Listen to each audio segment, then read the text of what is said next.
Are you ready for your window shoppers to become paying customers? Ecwid e-commerce is here to make that happen. We can help you automatically show the exact product visitors saw but didn't purchase on your site wherever they go on Facebook and Instagram using this magic called dynamic Facebook retargeting. To show these ads to your prospects today, sign up in your Ecwid control panel in the marketing section and look for the Facebook Remarketing app. This is fully integrated into Ecwid and Facebook and so simple and effective you'll wonder why you hadn't done this sooner. To help you decide, if you sign up now and spend $50 by February 15th, you'll receive a free $100 advertising credit from our friends at Facebook. Okay, back to the show.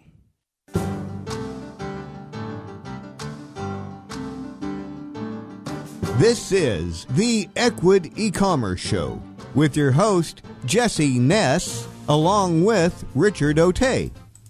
Hey, Richard, how's it going today? It's going good. I'm excited. Yeah. You know, this is an e-commerce podcast, and there's one big 900-pound gorilla that we have not mentioned in any of the pods so far. So it's probably time. It's time. Yeah, so the 900-pound gorilla is Amazon. Richard, when's the last time you bought something from Amazon? Oh, man. Me specifically or the wife? Yeah, okay. Because it's going Either on. one. It's going on When's daily. the last time you saw an Amazon box on your front step? Almost daily. Yeah. I have a couple unopened boxes on my front step right now. So, and yeah, I mean, overall, Amazon is about 50% of all e-commerce in the U.S., and I imagine that's pretty much the same globally. So it's one of those things, you know, we talk about e-commerce and e-commerce is great, but if you're not thinking about what you're doing with Amazon, you really should. You know, whether you want to ignore it or whether you want to join the party, you need to figure out your Amazon strategy. So today, that's what this podcast is all about. Yeah, and then one of the things, you know, kind of to your point there is when you say the word e-commerce and someone looks at you with glazy eyes and they don't quite know what that means, you can almost instantly sum it up by saying, like Amazon, you know. So, and yeah, they know what Amazon is. Everybody knows that. Yeah, and so you want, this is kind of our philosophy, and at least definitely mine, you want to have some sort of a presence on Amazon because they have the know, like, and trust. They have all those credit cards on file. They have, you know, free delivery, blah, blah, blah, blah, blah. So you want that, but, you know, we're talking specifically to people who use Ecwid also. And so we'll be covering some interesting areas on how we can kind of flow with both, how you want to utilize the know, like, and trust of Amazon, but you also want to be able to drive them back and or utilize your own platform because they change an algorithm over there. They change something that could change your whole business. So yeah. I'm excited. Let's get it started. Yeah. So and this is sort of a note to the beginning entrepreneurs out there. If you're pretty new on e-commerce, this is not the easiest strategy in the world. So Amazon is like swimming with sharks. So everybody's on there. And you know, price is very competitive. Everything's very competitive. So if you haven't made your first sale on your Ecwid store yet, this might be a little bit more advanced. So just kind of FYI, it's more of an intermediate strategy. But if you're ready, this is where the action's at. There's half of the e-commerce sales in the U.S. are there. So if you want your piece of the action, let's see if we can break this down and make it a little bit easier for everybody. Let's bring on our guest, Peter Jeffrey. Peter, how are you doing? Very well, thanks. How are you all doing? We're awesome. So Peter's the marketing manager at Cadisto. So Cadisto is Ecwid's connection to Amazon and eBay globally. So Peter, you're the expert here today. So I hope somewhat. I hope you're ready to shed some light for our guests out there. Yeah, happy to. Yeah. So I mean, let's start at the beginning. Like, you know, who should be selling on Amazon in your opinion? Yep, good question. I suppose when it comes to who should be selling on Amazon, we really need to look at, as a seller, what kind of seller you are from the Amazon context, because there's quite a big split. You've got retailers, which is sort of anyone who might be selling more established products, someone else's products. So say, for example, if you're selling Nike shoes or you're selling Legos, if you then go to introduce your sort of retail operation into Amazon, it's going to be a very competitive environment. You know, there's going to be 100 other people selling that same shoe that you're selling from Nike. So the considerations, I guess, become basically on pricing and shipping, and really it's just a race to the bottom there. So whilst there is sort of opportunity that exists there, I think the biggest opportunity is for people that have their own sort of branded products, their own unique branded things. For example, if I were to, start a shop selling skincare, Peter's brand skincare, it was my own unique manufactured product, then Amazon can be a really great place to start distributing that. And the difference between a seller like that and someone that's more retailing other people's products is that the brand seller, they have that control over the content, the imaging, and I suppose instead of competing on price, what you're looking to do is get your product to be the most sold and the most visible on the marketplace. Whereas, with on the retail side, because of the shared listing format on Amazon, it gets very competitive against others. Got it. I suppose when it comes to people that shouldn't be selling on Amazon, again, those people in those competitive sort of areas that are retailing another brand's product, but also there are a lot of sort of banned categories, so alcohol, weapons, things like that, fairly intuitive stuff that aren't going to be suitable for selling on Amazon. Got it. Is there ever a time where, because I completely understand the selling of a Nike, you don't control the margin, you don't control the brand, so you're definitely competing on price.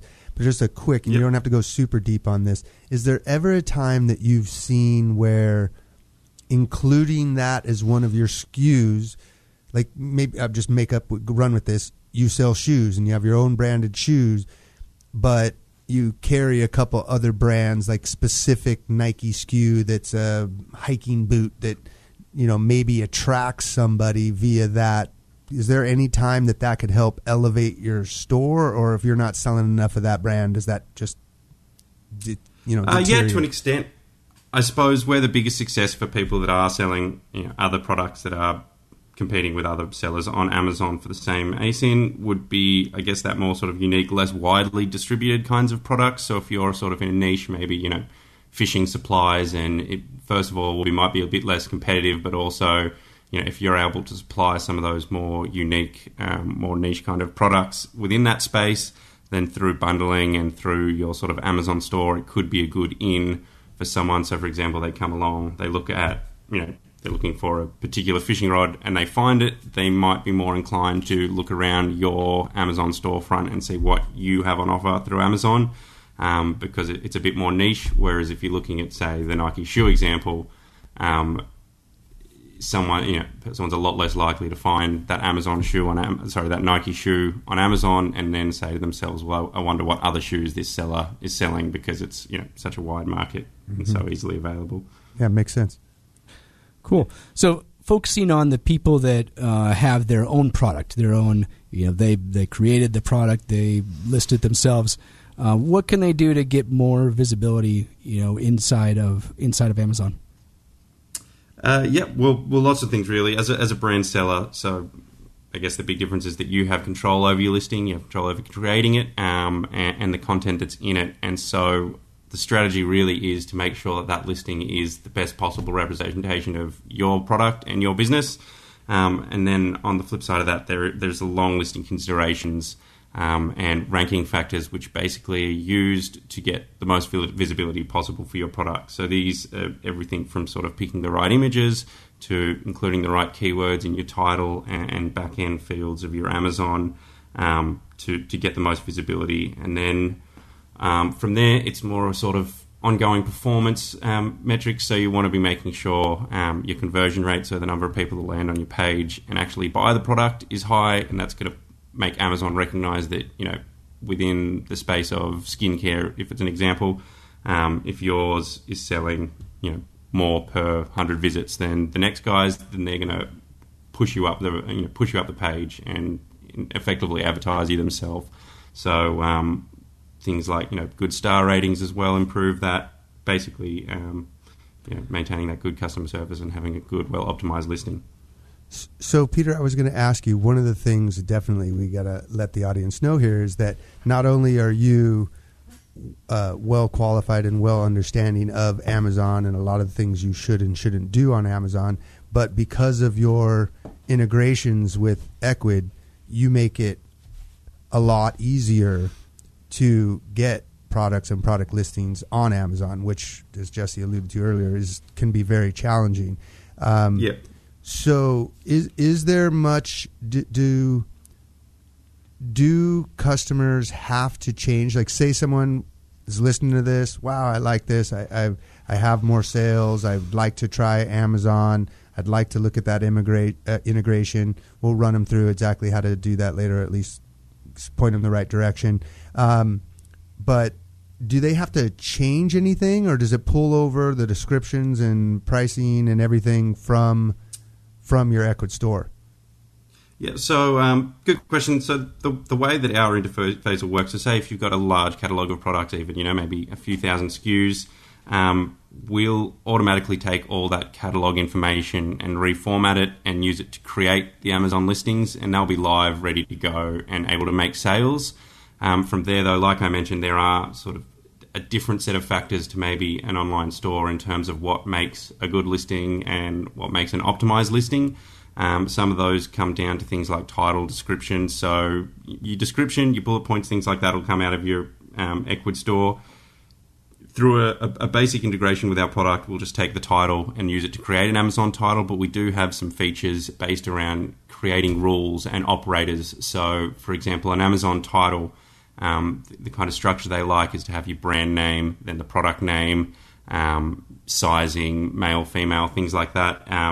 From I suppose, optimization's point of view, though, you want to be able to include some of your keywords, your most relevant keywords, into the title, and structure it in a certain way that gives dominance to those at the front of the title for Amazon's A9 algorithm.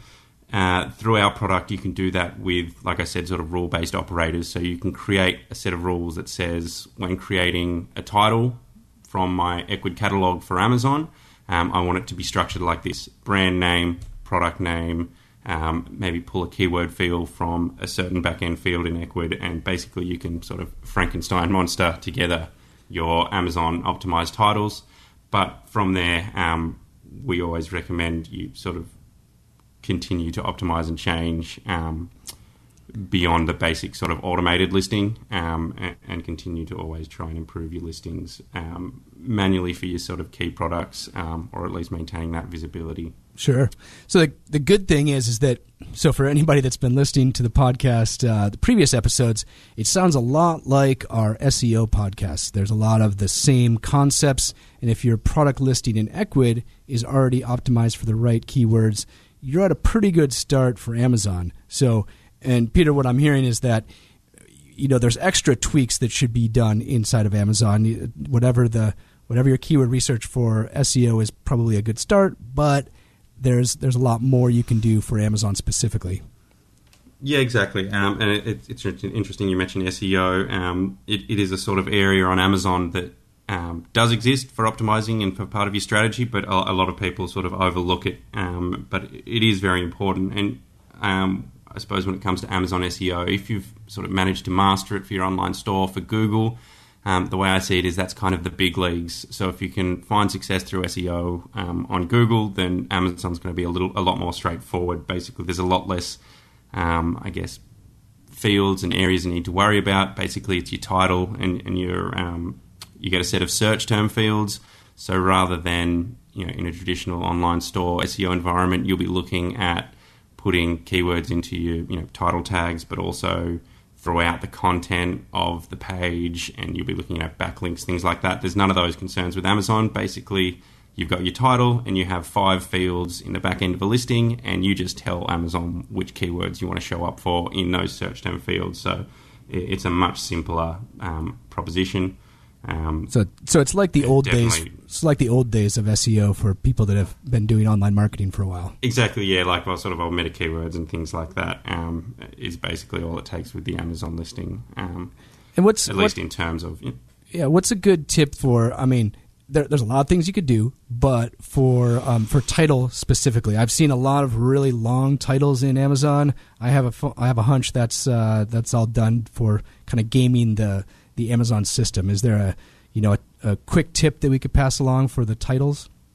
Yeah, definitely. Look, a lot of people, when it comes to creating their Amazon titles, they're very focused on keywords as being your sort of number one biggest ranking factor, and look at it sort of as I guess, a performance ranking factor, but really it's more of a relevance one. So, it's sort of a two-step process. You put the keywords in so that Amazon knows kind of when to show your product, but just the presence of those keywords, whether they're sort of at the start of your title or in your title as opposed to your sort of search term fields, isn't going to, on its own, make Amazon, throw your product to number one position. It basically just tells them this is where to look. What is going to put your product in high positions is good conversion rates, good click-through, so a lot of people see your product and click through to it and buy it. And that is a lot more dependent on having good, well-written titles that aren't sort of getting truncated in the display or in the search engine result page. So you really want to strike that balance between including what you think are the most important and key keywords into your titles, but not having that sort of, Pete's skincare, great for skin, best in world, organic, healthy, 100 sort of adjectives after it describing the product, and then it just looks spammy. So you want to include those keywords, but you more than anything want to have a good looking title, a good looking listing that sounds professional and sounds like a product people would want to buy.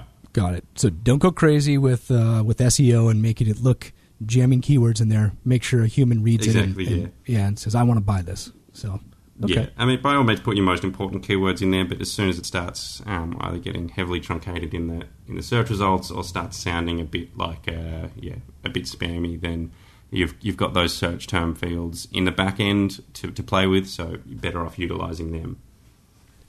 I was going to ask, I might be jumping ahead here, but because you want to get your first sale and you want to get it going and you want to have success, is there a trick to getting early sales, and is there ever a reason to, because I hear multiple opinions on this, but is there a reason to get sales fast on Amazon? Not only do you want them, but is there a reason you need to? There definitely is reasoning that you need sort of lots of sales and quick sales velocity. It is, I guess, sort of one of the more interesting areas of optimizing for Amazon. In the past, there have been sort of services where you could give away your product for free in exchange for reviews, and that was weighted quite heavily by the Amazon algorithm, so people would be able to sort of, give out 100 products basically for free or at heavy discount, and then the next day their product would shoot up to the top of, the search results because it's the top selling for the last 24 hours. But they've sort of come down a little bit on that, and that whilst there are those sort of third-party services still available, the weighting of those sales through heavy discount isn't sort of as high anymore. So the process these days is a little bit more, I guess, a little bit more of a marathon, but there are still sort of things you can do to get those early sales. I always advise introducing your product, so not worrying hugely about your margins at first, but introducing your product at a lower price that you can afford to sell at to get quicker sales velocity. Communicating through all of your channels, so your social media, things like that. Starting with a good sponsored products campaign, so that's Amazon's, I guess, their equivalent of AdWords or a PPC marketing platform. So you can basically, at first you're not going to be in the top position in search results for products like yours, but you can pay to have that positioning. And those early sales that you get, whether it's through sponsored products or through sort of advertising on your own Facebook page, things like that, those early sales start to build up your sales history and your sales velocity, and that is one of the most important ranking factors. So there's lots of things that go into Amazon's decision about who to show or whose products to show for what keywords, but really it comes down to which are the best reviewed and which ones sell the most, and in turn sort of make the most money for Amazon. So it is really important to get that early kind of sales velocity, but then that in turn flows on to your star ratings, your reviews, and it is, I guess, a bit of a chicken and egg situation, because if you don't have good reviews and a good star rating, then you're not going to get many sales initially. If you don't get those sales initially, then you won't be able to get those reviews and that star rating, which is basically sort of makes that sort of first couple of weeks on selling Amazon really just about focusing on, dealing with your customers well, getting sales where you can, and encouraging that feedback and that star rating. And from there, you want to get as much sort of sales velocity as you can. So one thing you said there, Peter, kind of stood out to me: make the most money for Amazon. Yep. And so, is there a reason to? Let's drill down on that just a tad. Do you mean specifically?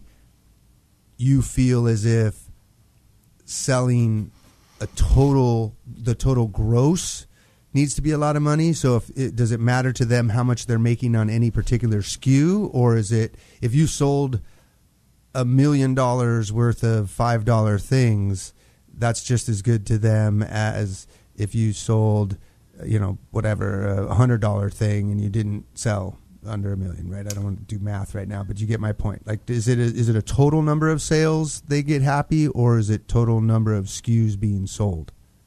Or not total SKUs, total number of products? It's a combination of everything and everything else, kind of. I guess if you look at the long list of things that Amazon take into account when they're deciding which products to show for a particular search, then that it's a laundry list of considerations, all of which can kind of be tied back to the commercial sort of opportunity for Amazon. Which sort of makes sense when you think about it. But if a product's selling at a low price, for example, if I might be selling, we'll go back to my skincare example. If a $50 skincare product is selling, one for every 10 that the $10 one does, they'll probably push the $10 one up higher because it's faster sales. They're getting the FBA revenue, they're getting more of a commission, and it's coming in more quickly, and it's more customers. So I suppose it's probably that basic velocity, and generally lower pricing is going to push you up higher in ranking anyway, which means it gives me the indication that in terms of, I guess, setting up their algorithms, Amazon favours sort of velocity and quick turnover over those larger margin sort of products. Yeah, Peter, I've seen velocity mentioned a lot when I read about Amazon. So, it does seem like you want to make a splash when you go on Amazon, where don't just list it and hope you sell. You need to prime the pump a little bit, is what I've read on that. Yeah, definitely, and like I touched on, sort of sponsored products is a great way to do that. You want to start those marketing pipes going straight away, and I think a lot of people they'll start doing sponsored products or other marketing, and they'll be worrying about sort of the margin that they're getting and how much return they're getting on that investment straight away. But really, at that point, of bringing your products to Amazon for the first time, you're not looking to make money straight away. You're looking to, I guess, invest in those listings, and you've got to start thinking about your product listings as, in a way, an asset, because if they've got a sales history and ranking and star ratings and good reviews, then that is an asset. That's a distribution point for your product, and you need to invest in that initially to get it off the ground, which means running your sponsored products to get your sales velocity, and maybe doing it at a loss, and maybe selling your product at a slightly lower price when you first go to Amazon, to encourage higher levels of conversion rate and more sales. So Amazon will ultimately recognize it as a product that sells. Yeah, I could definitely see that, especially if you take a loss on, let's just say, product A, but product A leads to product B, and product B is your higher margin product, then I could definitely see that as a strategy. Go ahead, go in, almost use it as a loss leader. They're coming in, getting this going, you get your velocity with the sponsored ads, and then that could easily bring up your other products or your store in search results then, it sounds like. Am I overthinking it, or is that kind of what you're talking about there? Yeah, definitely. That's the kind of thing, exactly, especially with Amazon. I suppose when you look at it in relation to your online store, if you're using Amazon complementary to your activity through your online store, then I suppose it's more about getting the product into as many hands as possible and having that first positive customer experience, so that they come back through your online store, or so that they're aware of your brand. And so when you're I guess going for that sort of multi-channel visibility play, and trying to get your product, the social proof that Amazon provides and the visibility that they provide, then those initial concerns aren't so much about margin. They're about getting those sales, starting that customer relationship, and over time that sort of grows not only your Amazon presence and your Amazon sales, but also your brand and your online store as sort of customers become frequent returning customers. So it all comes back to you have to spend money to make money. Once again, essentially, yes. So yeah, and I think exactly what I take from what you're saying there, there's a couple of different points there, but what I see in general is, if you keep your price low and you spend money on advertising, you're gonna prime the pump, so you get a bunch of sales first. Sure, you're not making a whole lot of money, maybe you're even losing money, but that increases the velocity for Amazon. So now, rather than having to pay, your organic listings move up the listings. So if you're not in a very competitive space, now when people type in widget, Peter's Skincare, now you show up in the second or third listing where before you had to pay for it. So you're the priming the pump is probably a good analogy there. Exactly, yeah. I suppose if you're looking at traditional sort of SEO and SEM sort of paid search environment, no matter how much money you spend on Google AdWords, for example, sending traffic into your website, it's not going to help your SEO positioning sort of directly. Whereas on Amazon, it very much is. So that sales and traffic that comes through the Amazon sponsored products are treated exactly the same as ones that come through on organic channels. And so if you start making sales through the paid channel, you will rise up the ranks organically, and so it then starts being a sort of self-sustaining, I suppose, system where the sales that you make prop up your product and keep it visible. But getting there in the first place is a little more difficult. Yeah, Peter, Richard again. Quick question here. So we're obviously covering Amazon and the 900-pound gorillas Jesse alluded to, and the reason for wanting to use Amazon, but again, we mostly have an Ecwid user crowd. There's some other people who just want to learn more about e-commerce in general. But what are some of the things you can do and you've seen really work to drive traffic back to your online store? And what are some of the things that Amazon frowns upon? What can you and shouldn't you do to take the know, like, and trust of Amazon, take the sales and moving up the ranks and doing all the things you're saying to do it right? What should we and what shouldn't we do when it comes to driving people back to our online store, our own personal? Yeah, it's a great question. I suppose when it comes to Amazon, obviously the opportunity is great there. They've got a really big built-in audience, but it is competitive. You are sort of, you don't own the space, you don't own the channel, and even when you do make those sales, for example, your customer information, their email addresses, you don't get any of that, so you can't then kind of remarket to them or have those long-term relationships with them.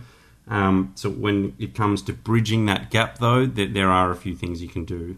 What you can't do is sort of send them correspondence through Amazon's system saying, come to my online store and shop here. What you can do, though, is include it within the product that you deliver to them. So, product inserts is a great way within your packaging, or advertising your online store actually on your packaging.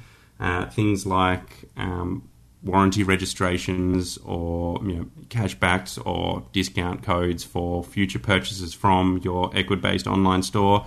Are all really good things to include inside your packaging for an Amazon order. I could imagine. I suppose you could also maybe a demonstration of how to use the product, how to assemble the product, a YouTube video on your site. So you're kind of now you got another search engine and you're on your site. Like, I could imagine that would be a good one as well. Yeah, exactly. And anywhere else, sort of, I guess it's a good thing to do in e-commerce anyway, is to add value where you can. So I guess if you're selling kitchen utensils, then things like cooking ebooks and stuff like that, or use guides or tutorials on video tutorials on cleaning, those products can always be included, and that always links back to your brand and to your online presence. And you can definitely point your Amazon customers towards those assets that you provide.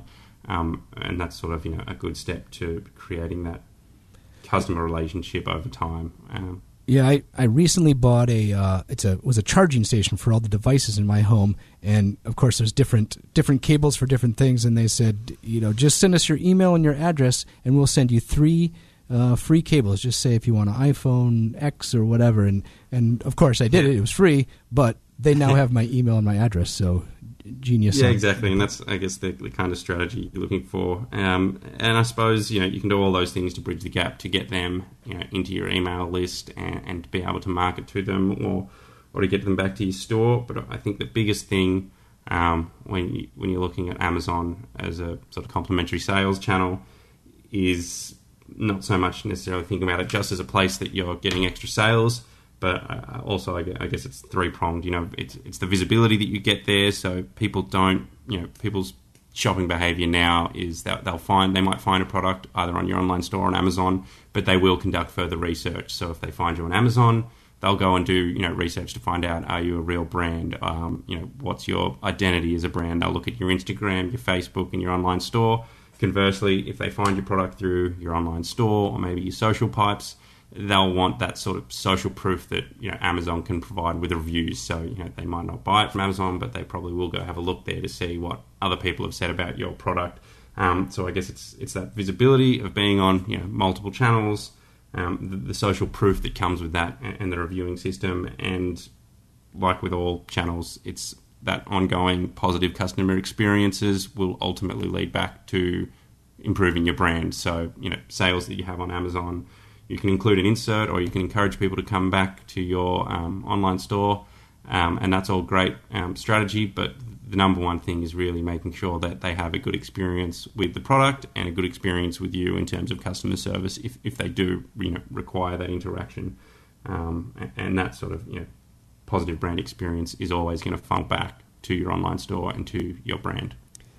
Yeah, Peter, I had something you were talking about there. I want to kind of keep it at the 10,000 foot level, more or less. Yes, you can, or no, you can't. Because if you can, I'm sure it's a lot to it. But in the remarketing piece right there that you were saying, you don't get their emails, so you can't remarket to them. I can't believe I've never asked this question before, but since we got the Amazon expert on, can you remarket to people in Amazon via Amazon?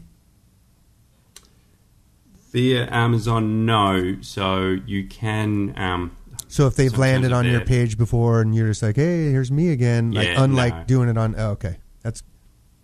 you can... So, there are a few other options that kind of replace that, but most of your success on Amazon advertising is going to be that direct sort of PPC. If someone searches this keyword, then I want to show them an ad. There are other forms... Got it. So advertising, but remarketing is not one of them. So back to your point, in Amazon's eyes, the best way for them to show you again is to provide the best product, the best price, the best service, sell the most, get the best reviews. They'll show you again.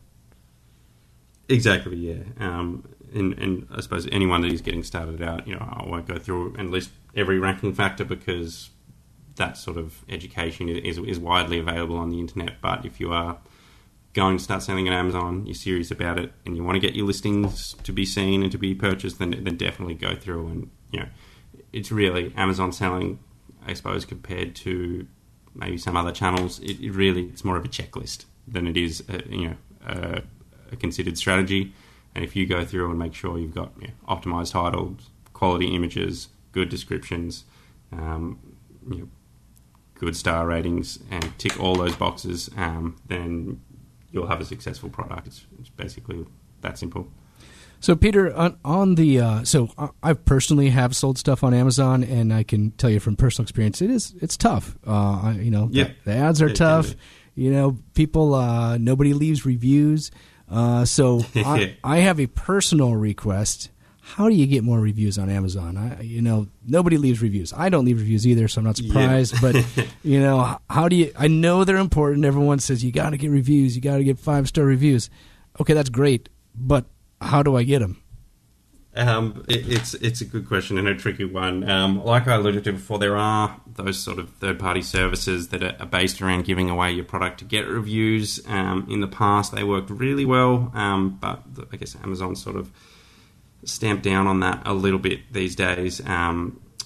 So you're pretty much have to go back to the old-fashioned way. There are some options that Amazon provides if you are doing a vendor arrangement, which I won't get into a lot of detail, but or if you're doing Vendor Express, where you can basically pay Amazon to give your product away to a few people and get some reviews, but that isn't available to all sellers. So for most of us, it's sort of doing it the hard way, and I guess that just comes down to contacting the customers, asking for those reviews. Obviously, you don't want to do it in a spammy or demanding way, but if you're, if someone's bought a product off you, if they're happy with it, then there's nothing wrong with sending them an email saying, look, we're glad you enjoyed it. We hope you'll leave us a review. You can't ask for positive reviews, but you can ask for a review. And I guess the only other thing you can really do is make sure, every part of your brand experience makes the customer want to champion your brand, because that's when they're going to leave those reviews. So, some of the things I've seen people do that are successful are, those kind of thank you cards inside, interesting creative sort of flourishes with your packaging, good sort of, I suppose, follow-up offers, and like we talked about, bridging the gap between your online store. So having discount cards and things like that, or warranty registrations to open that line of communication, and then just using that to provide value and I suppose positivity outside of just, hey, leave me a review. Yeah, that doesn't work. I've tried that. It didn't work. Yeah. I mean, even from right down to the basics of that sort of review request mail, which you can send through Amazon, if you're just saying, hey, leave me a review, it's not going to get the kind of response that a correspondent's more like, hi, we hope you enjoyed the product. You can register for your warranty here. We'd love to hear any feedback. And if you have some time, leave a review, So you're sort of leading with more positivity, more value, as opposed to just a simple review request. So one more question specifically around this. Kind of the analogy, I'll stick with an analogy of a restaurant right now. That's one that people leave a lot of reviews on restaurants. A Yelp up here. I'm not sure if they use down there or not, but yeah, they do. I'd hate to be a restaurant owner in 2018. It's no, of course, it's right? Dangerous business. Yeah, exactly. But to that point, they kind of leave the review for the overall restaurant. So in this metaphor, is there rollover? If you get a lot of good reviews on one particular product, like say one product you just notice you tend to be able to get a lot of reviews on, does that help your whole store in general? Because to the metaphor of the restaurant, your chicken might suck, but your steak might be unbelievably amazing. If you can get reviews on your steak, will it roll over to your other products and bring the whole listing of your store up too? I suppose scientifically the answer is unsure, but I guess anecdotally and from experience there is an element of that crossover.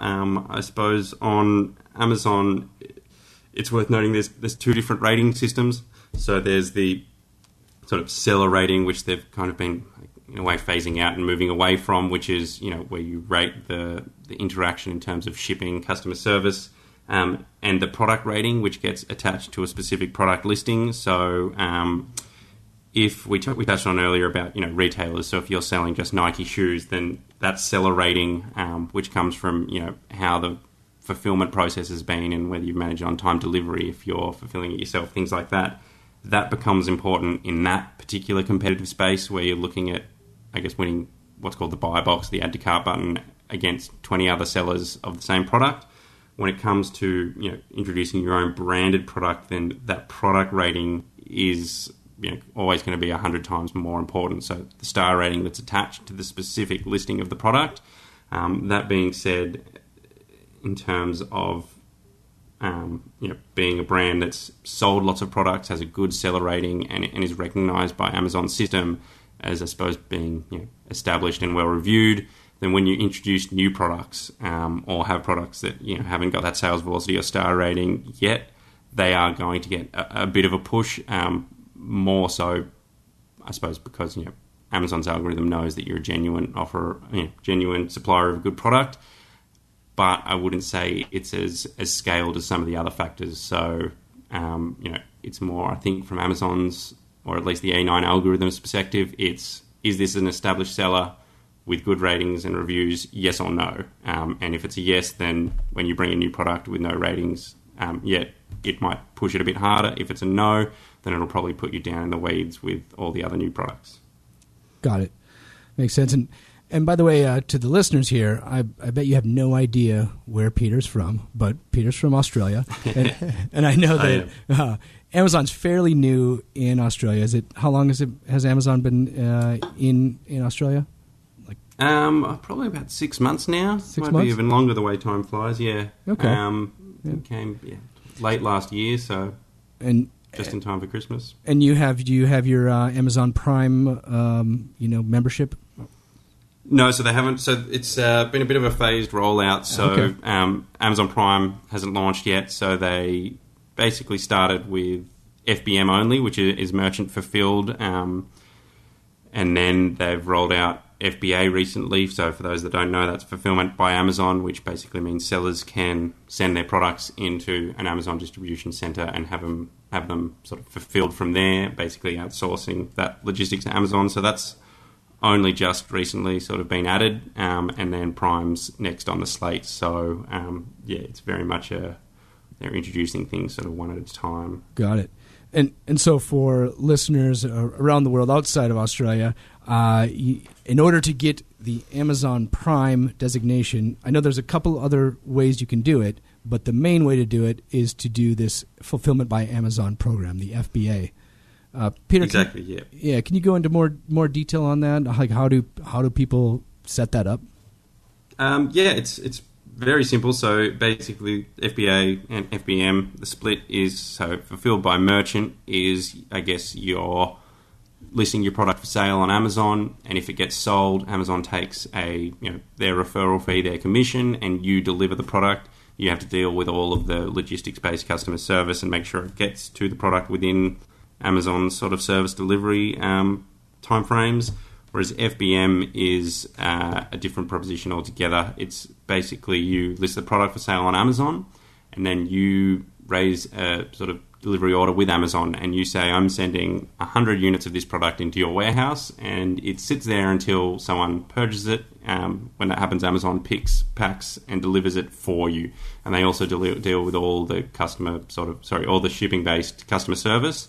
So for, I suppose, a lot of businesses, especially smaller ones, it's a really great way to, I guess, scale your business and sell into sort of international territories. With Australia, for example, you could send a few hundred units of a product into the Australian FBA warehouse, and that's, I suppose, in terms of logistics, the last thing you have to worry about. And from there, you just concentrate on getting your product listing and doing your marketing and getting your sales. And I suppose when it comes to, we mentioned ranking factors before, Amazon definitely gives a level of priority to products that are sold through FBA, again, because they're doubling up their revenue, not just commission on the sale, but also they charge a fee to pick, pack, and deliver the product for you. So whether it's, retailed products competing, on the same listing for the buy box, or whether it's your own branded product listing, trying to get more visibility on the search results page, both of those are in a better position for success if you're using FBA. But it's by no means a prerequisite. You can, if you have all of your other ranking factors and optimization tools in place, then you can still have a successful FBM or fulfilled by merchant listing if you want to sort of, leverage your existing logistics infrastructure. So I'm assuming, since Amazon wants to basically sell everything to everybody, basically from A to Z, that secret smiley face that they're talking. Those of us who know that that's part of their whole thing, right? They want to sell from A to Z. So I'd imagine there's no maximum on what you could send them. But keeping in mind that even though we have quite a few merchants on Ecwid that have a well-established business and, doing $1 million+ let's kind of bring it back to the person who's just getting started and saying, oh, great, now I got to have this big chunk of inventory to send over to Amazon too, and inventory is there a minimum? Is there some sort of, you have to send at least this much? No minimums, no maximums.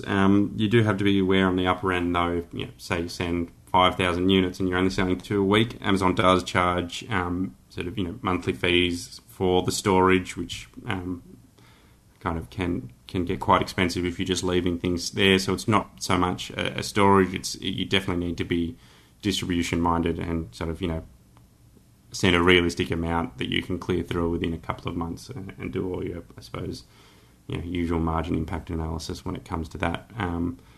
But in terms of, a small amount, big amount as you want, and it is great. You can just send a few in if you want to see how it, do it as an experiment.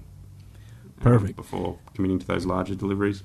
So for a merchant that just wants to start with Amazon, this fulfillment by merchant means you list the product on Amazon, you sell it, you ship it. That's pretty simple. But the next step is that if you want to send a certain amount of inventory to Amazon, now you're in the FBA program, which means you now get the Amazon Prime designation. That's right. Yes. Sorry to bring it back to your original question. Yes, that's how you get Amazon Prime products. So they're any that are sold through FBA.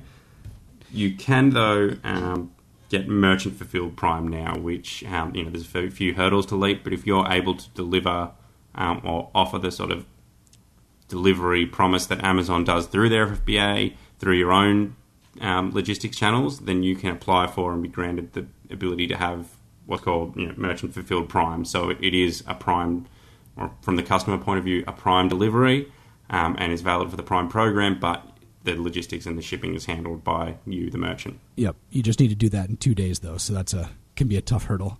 So, yeah. Cool. Well, yeah. So I think that's super helpful for beginning merchants. Yes, you can get your feet wet, but with FBA, you move up the rankings. They take care of the shipping.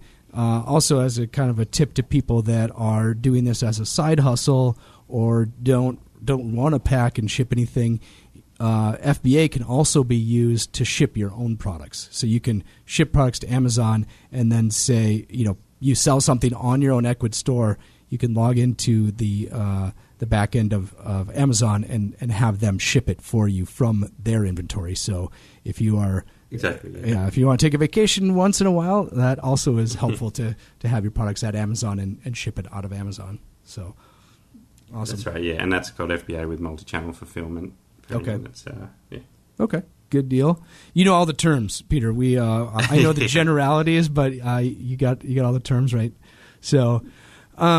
So for Ecwid merchants, there's a lot of people that are already selling on Amazon. What sort of advantages do they get in using the Cadisto integration with Amazon? What separates that from just doing it on your own?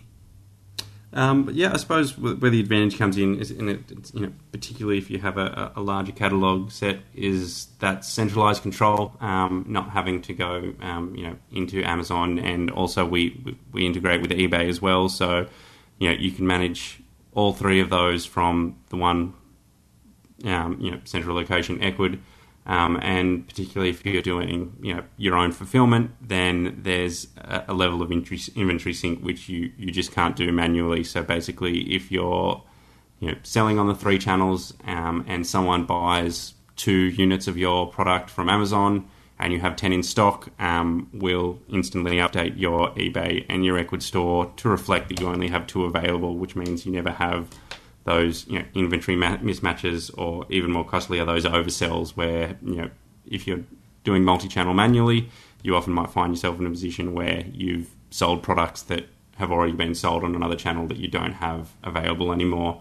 And I suppose on top of that, it gives you that sort of one-stop shop to change. So if you can make sweeping changes to your pricing or to product details or to shipping rules from Ecwid and have them pushed out to all of your sales channels, so eBay, Amazon, also globally. So you could be running multiple Amazon stores and multiple eBay stores in multiple countries, and doing so all from within your Ecwid platform. So it definitely makes that multi-channel strategy a lot easier to manage.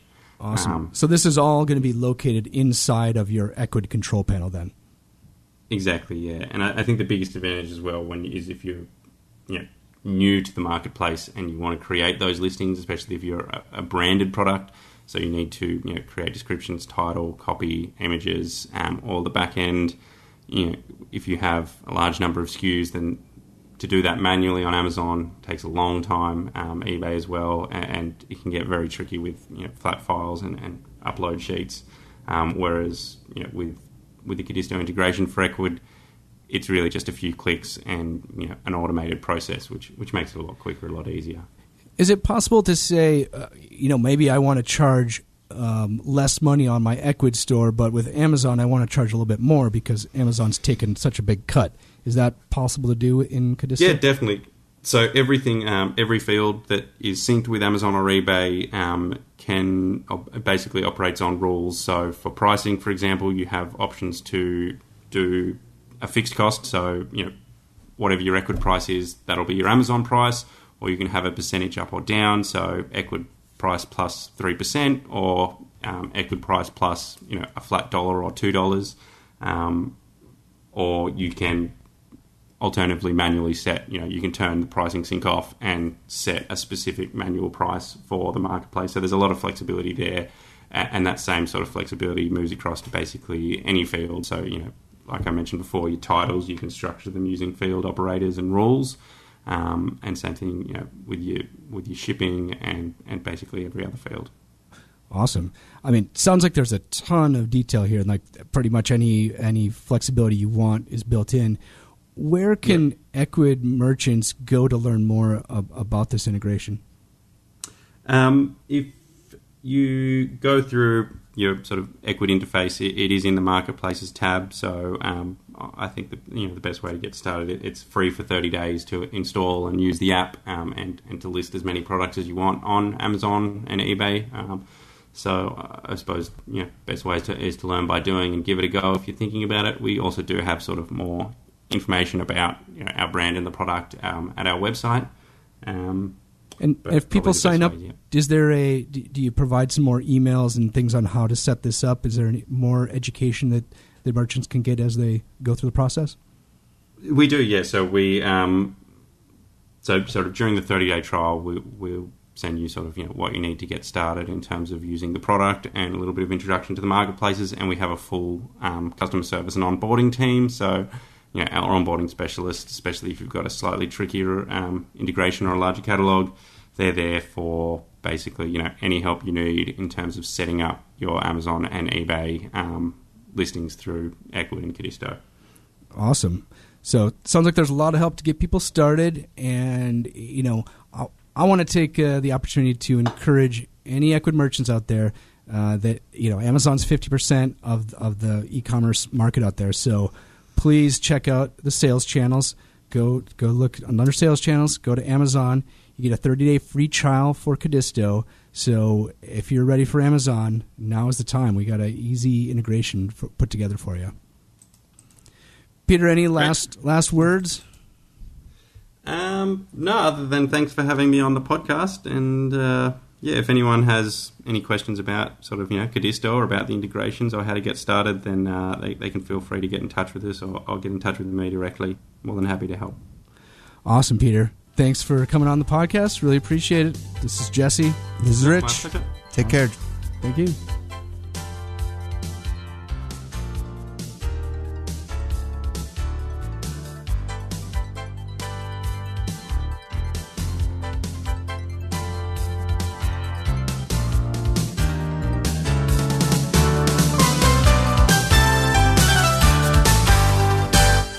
Well, Rich, there's another great show.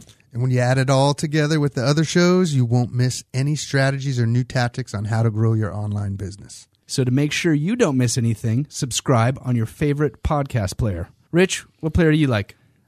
Probably Stitcher. All right. How about you? I'm an Apple podcast guy. I'm an Apple guy on that. Yeah.